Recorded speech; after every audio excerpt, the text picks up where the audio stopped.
Okay, so our flow offense. For those who haven't run flow before, let's have a look at the general action that we get with this offense. So, in general principle, we've got our two interior players and our three perimeter players. Now, it's important to know which one of those two players you are so that you can very easily remember where you need to go to with the flow of this offense. Okay, so how it initially starts is the point guard would kick the ball to the ball side wing, and they would then cut through, looking to get that ball back and go through to the opposite corner. Now, if you have a look at this formation, this is now the standard that in which it flows backwards and forwards. So we have our two interior players that are going to just interchange into those high-low positions, and we have our perimeter players that will be either on a wing spot or the baseline corner.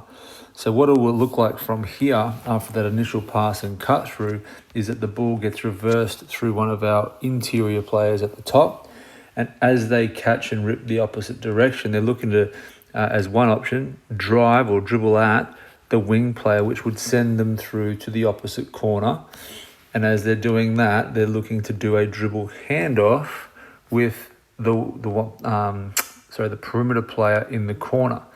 All right, off that dribble handoff, they would obviously dive to the basket, and we're looking to score out of that.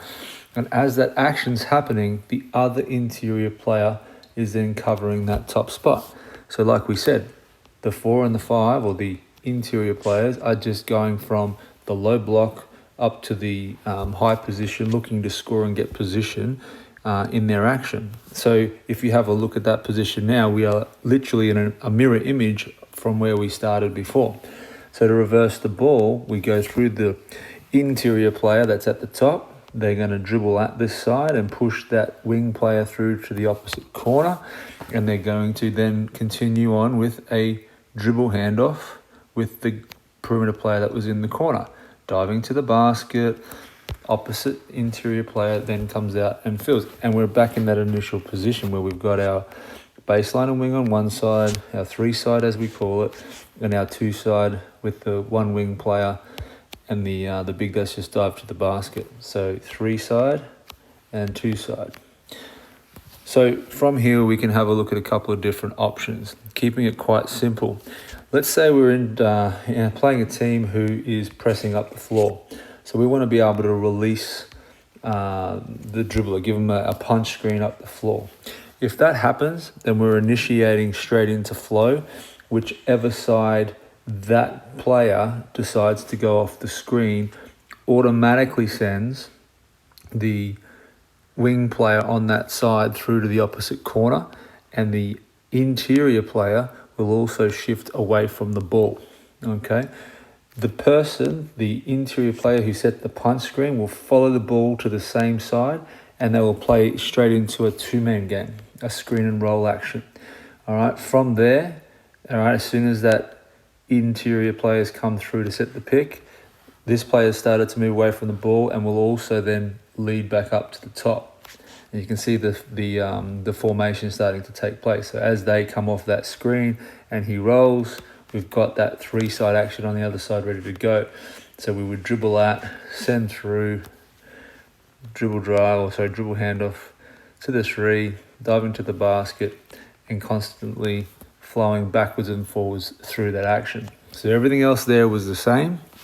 It was just the initiation with, if we've got pressure up the floor, using that punch screen to get our guard free and up the floor without any dramas. Okay, so let's start looking at that again, and we'll add in what we call a shallow cut. And again, we could call it as a play called shallow, or if it just happens, it's just a read between the perimeter player who shallow cuts and the interior player who would be down low in the block at that time. And we'll have a look what that looks like. So again, we initiate it with the punch screen in the back court. Whichever side they dribble to, the guard dribbles to, sends through to the corner. All right, that interior player who set the punch screen would then continue on to set the ball screen while the other interior player is popping out. All right, and we're kicking, diving, waiting for the ball. So we're looking at that reversal now. So let's do one flow reversal of the ball. So we're going to dribble that and send through to the corner. We're going to get the dribble handoff on this side of the floor, diving to the basket, filling at the top. Now let's say on this next reversal, we get a shallow cut by the wing player. So what I mean by a shallow cut is instead of him going all the way through to the corner, he's actually going to cut through to the high post and loop back out.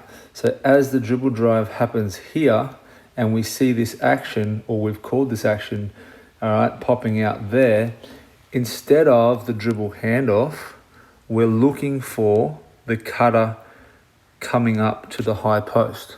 Now what this is going to create in this straight line of the 1 and the 5 is a blind screen, okay, which we can use effectively. So this player who's on the wing with the ball is either looking for, ideally, this pass here, so that the defender who's guarding the 1 can't just turn around and see it. So it's called a blind pig, all right? Where this player, as soon as that pass is being made, is cutting hard off it to get the dribble handoff for the layup. Okay, so that's our number one goal, is to get that pass in there to the high post if we can. If that pass is covered and we pass back to the top here, then this player would just be taking half a step away from where the ball's coming from. So if it's on this side, they want to step just slightly away to get a good angle on this screen, so that when this player catches and rips through, they can run off and try and get that dribble drive with those guys going to the basket. So that's what we call the shallow cut, or a blind pig cut once the ball's been passed in. So there are options that we'll be looking to run through flow.